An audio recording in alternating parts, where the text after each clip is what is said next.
नहायत ही अफसोसनाक खबर ब्रिटेन के अंदर 24 पाकिस्तानी मॉस्क को हमेशा हमेशा के लिए क्लोज कर दिया गया है और कहा यह जा रहा था कि इन मस्जिदों के अंदर जो है हेट स्पीच जो है प्रमोट की जा रही थी। अगर हम ब्रिटेन की बात करें तो यही वो मुल्क है जहां पर इस्कॉन टेम्पल या हिंदुइज्म को बहुत ज़्यादा प्रमोट किया जा रहा है। आए दिन नए आर्टिकल छपते रहते हैं जिसमें बताया जाता है कि इस्कॉन टेम्पल जो है बहुत तेज़ी से ब्रिटेन और पूरे यूरोप में जो है अपना काम दिखा रहे हैं। हिंदुइज्म को न सिर्फ अरब कंट्री बल्कि यूरोप और मगरब में जो है बहुत ज़्यादा पजीराई मिल रही है, बहुत ज़्यादा प्रेज मिल रही है। लेकिन दूसरी जानिब जो मुसलमान की जो मस्जिदें हैं, अल्लाह अकबर के नारों पर बैन, इस्लामी मस्जिदों पर बैन, आखिर इस्लामोफोबिया इतना क्यों बढ़ रहा है? दूसरी जानिब हिंदुइज्म क्यों पूरे यूरोप के अंदर जो है फेमस होता चला जा रहा है?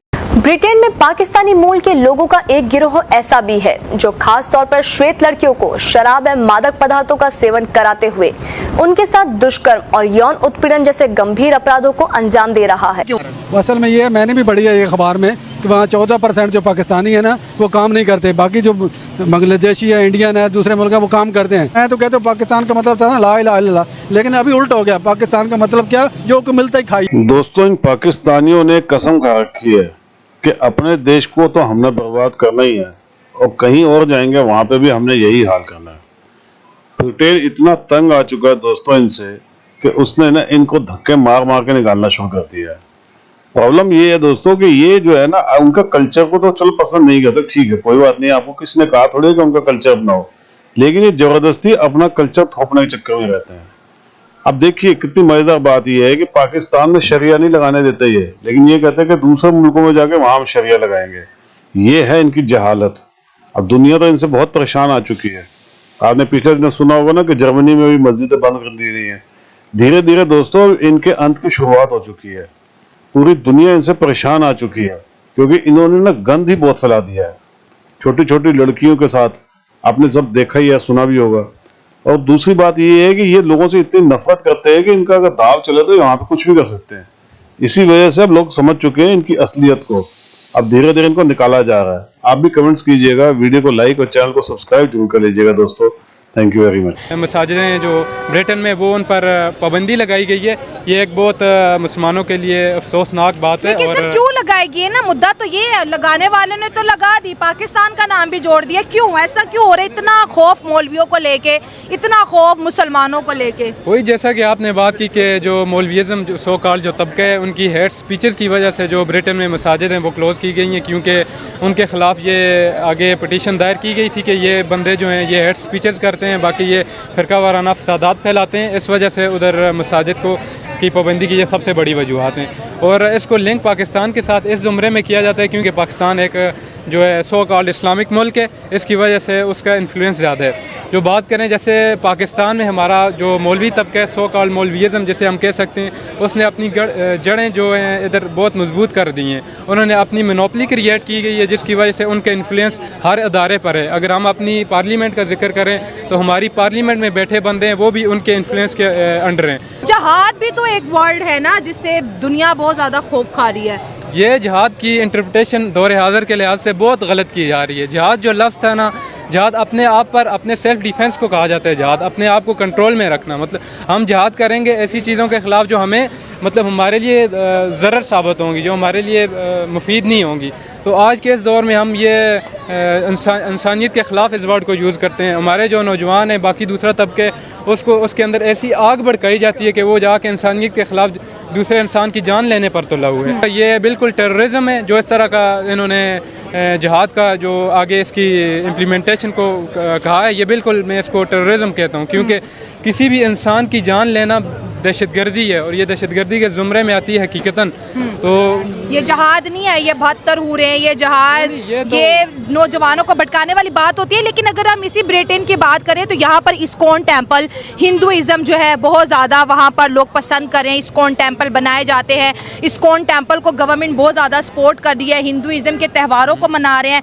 रशिया के अंदर बहुत ज़्यादा लोग हिंदू बन रहे हैं, यूरोप के अंदर बन रहे हैं। तो हिंदुइज्म का तो बहुत ज़्यादा चांद देखा जा रहा है यूरोप में।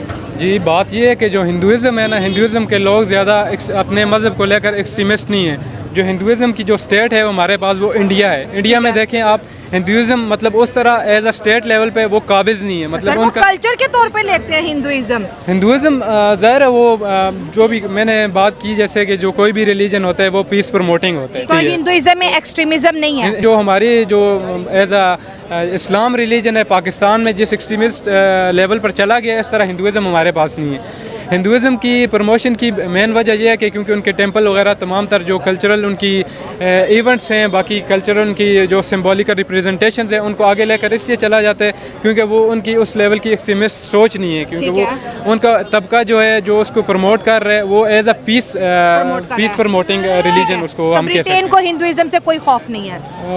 बिल्कुल ऐसा कह सकते हैं हम कि जो ब्रिटेन है उसने जो पाबंदी लगाई है वो मुसलमानों की मौलवीज़म तबके की जो ये सोच की अक्कासी करती है कि इन्होंने जो हदें अबूर की हैं, जिस तरह हमारी अपनी स्टेट में देखें जिस तरह ये बच्चों के साथ ज्यादती करना, बाकी मदरसों में बड़े केस आते हैं। बिल्कुल दीनी दरसगाहें बनाई गई हैं जहाँ बैठ के ये बच्चों को तालीमी तरबियत देने की बजाय उनके साथ रेप करते हैं। बहुत सी आपको सर पता है हमें अभी इत्तेकाफ में रमज़ान में जो केस हुआ था, एक रिसेंट न्यूज़ मैंने पढ़ी थी कि किसी दरसगाह का मुझे नाम याद नहीं है कि उसमें 300 प्लस जो बच्चे थे उनके साथ ज्यादती की गई, उनसे हल्फ लिया गया एंड पे हल्फ ये कुरान पे हाथ रुखा कर हल्फ लिया गया कि ये बाहर जाके नहीं बताएंगे। देखिए ये तो काम भी ऐसा करते हैं, बच्चों को डरा धमका कर आगे उनसे हल्फ लेते हैं कि आपने ये बात बाहर नहीं करनी। और अगर हम इंडियन टेम्पल की बात करें, हिंदू टेम्पल, तो हमने नहीं देखा कि किसी टेम्पल में किसी पंडित ने किसी बच्चे के साथ ज्यादती की हो। हालांकि मंदिर 24 घंटे खुले रहते हैं, सिर्फ सफाई के लिए बंद होते हैं। वहाँ से ऐसी खबरें कभी नहीं आई सर। जी बिल्कुल, ये हमारे लिए लम्हा फ़िक्री है कि जो हमारी स्टेट का जो मज़हब है उसमें बहुत सारी इस तरह की गंदगी शामिल हो चुकी है। ब्रिटेन में पाकिस्तानी मूल के लोगों का एक गिरोह ऐसा भी है जो खास तौर पर श्वेत लड़कियों को शराब एवं मादक पदार्थों का सेवन कराते हुए उनके साथ दुष्कर्म और यौन उत्पीड़न जैसे गंभीर अपराधों को अंजाम दे रहा है।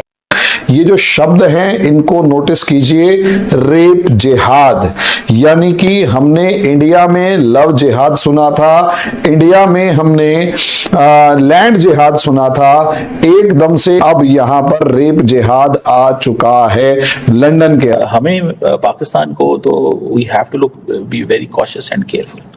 अगर हम इसी तरह जिस अंदाज से हम लगे हुए हैं ना, ठीक है जी, पंजाबी के अंदर होली होली, ठीक है, तो हम नहीं पहुंच सकते जहां पे जिस तरह हमारी आबादी का चैलेंज है। अभी यूके की गवर्नमेंट ने कहा कि पाकिस्तानियों को फिलफौरी बाहर निकालो यहाँ से, क्या वजूहत है कि हमारा बाइकआउट क्यों? असल में ये है, मैंने भी पढ़ी है ये अखबार में कि वहाँ 14% जो पाकिस्तानी है ना वो काम नहीं करते, बाकी जो बांग्लादेशी है, इंडियन है, दूसरे मुल्क है वो काम करते हैं। मैं तो कहते हो पाकिस्तान का मतलब था ना ला इलाहा इल्लल्लाह, लेकिन अभी उल्ट हो गया। पाकिस्तान का मतलब क्या, जो को मिलता ही खाइए। ब्रिटेन की जो 12, 13, 15 साल की लड़कियां होती हैं उनको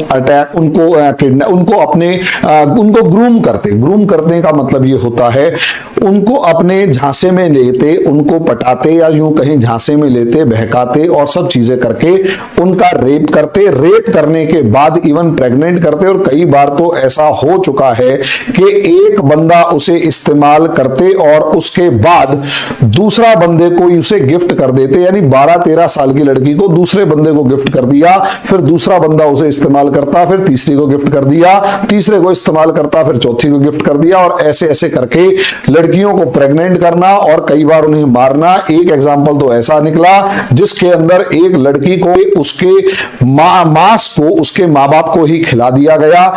इस तरीके की ब्रुटैलिटी की गई, और इसमें लगभग सभी 100% मुसलमान निकले, और मुसलमान भी पूरी दुनिया के नहीं, सिर्फ और सिर्फ पाकिस्तान के मुसलमान निकले।